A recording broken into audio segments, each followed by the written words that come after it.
So, Kira's here. Whilst we got the coronavirus scare on and everybody's got to stay at home, so stay safe everybody. And we've been doing some home projects, and as you can see here, we've got the projector and the DVD player. And how I do it is when the table's here, where we are, we project it onto that wall up there. So in here, I've got some camping poles that came off the old camper. We've kept everything that was non-corrosive and cut that off into sections and used some number plate clips which hide screws here to make an extra shelf. Now you're probably wondering how in this mess, I've got to clear up, how in this mess we actually got any form of result. And the idea I came up with to hold that projector there was to make this rail. There's the number plate caps for the screws, and I measured and cut it with a pipe cutter into lengths, so I've got a bar. And then the genius part is I made a little table, rounded the ends off, and all you do is you slot him in, and there's your extra table. Because I'll show it you when the bed's down, but when the bed's down, this will be above everything, obviously here, and this can be just stored under the camper. So that slots in there, and then we have the player, and then we have the projector, which sits on there. So I'll set the beds up now and see how it looks. I might even put a movie on for you, you never know. Anyway, and when you want to take it down in the morning, all you do is you just move this, store that under there, your table, take this out, put that into storage somewhere, and all you're left with is a nice looking curious bar that people will look at when they come in, if they come in, because we're self-isolating a little bit at the moment, staying at home and such. And if you ever do go camping again, and somebody comes in to have a look at the camper, because a lot of people do, they'll look at that and they'll go, "What on earth is it?" Okay, so little modifications here and there. Never throw your door handles away. They always come in useful for something. It looks a bit mad, but I'm quite pleased with that setup. It's easy to install. Cables are out the way. This is with the mattress on it. It's not made because I'm a bloke. You've got a sound system next to you. Yeah, that's working on the auxiliary. It's a bit low at the moment. And that is it. As simple as it seems, that is it. What I'm going to do now is fast forward to the evening, because we can do that in YouTube land, and we'll see how good the projector is.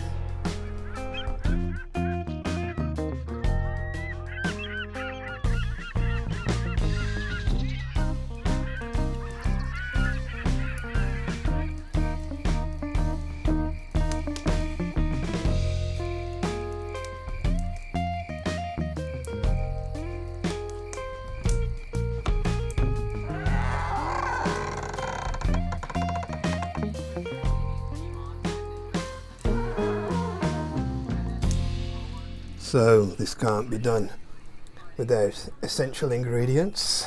That'll do. Okay everybody, we're in the midst of the English Prime Minister about to make a statement to us all with regard to the coronavirus. He's been in a Cobra meeting all day. The announcement hasn't been made yet. It is going to be made at 8:30, which is about an hour away now. It looks very likely that he's going to go down for either a full or partial shutdown of everybody in England. We are living in unprecedented times. So again, stay safe everybody. So back to my shelf. And you'll be pleased to know it's still standing. It hasn't collapsed. And still holding strong. I still think it's a good idea. As you can see, it's not intrusive on the bed at all really. You could leave it there, it wouldn't hurt, unless the dogs get in the way. Shall we see how good this is as a cinema instead of an A-frame camper? Shall we see how good the English Pennliner is as the English cinema? Let's have a look. Oh yes, only my favourite programme. A little bit of northern exposure.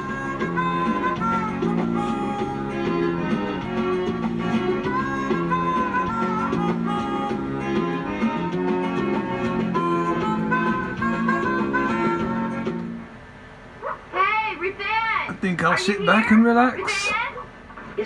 And again, stay safe everybody. If you're going past this way, please, respectfully, don't hop in. Coronavirus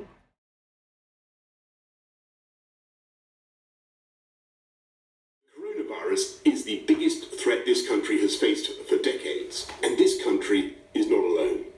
All over the world we're seeing the devastating impact of this invisible killer. And so tonight I want to update you on the latest steps we're taking to fight the disease and what you can do to help. And I want to begin by reminding you why the UK has been taking the approach that we have. Without a huge national effort to halt the growth of this virus, there will come a moment when no health service in the world could possibly cope, because there won't be enough ventilators, enough intensive care beds, enough doctors and nurses. And as we've seen elsewhere in other countries that also have fantastic healthcare systems, that is the moment of real danger. To put it simply, if too many people become seriously unwell at one time, the NHS will be unable to handle it, meaning more people are likely to die, not just from coronavirus, but from other illnesses as well. So it's vital to slow the spread of the disease, because that is the way we reduce the number of people needing hospital treatment at any one time, so we can protect the NHS's ability to cope and save more lives. And that's why we've been asking people to stay at home during this pandemic. And though huge numbers are complying, and I thank you all, the time has now come for us all to do more. From this evening, I must give the British people a very simple instruction. You must stay at home, because the critical thing we must do to stop the disease spreading between households. That is why people will only be allowed to leave their home for the following very limited purposes. Shopping for basic necessities as infrequently as possible. One form of exercise a day, for example, a run, walk or cycle, alone or with members of your household.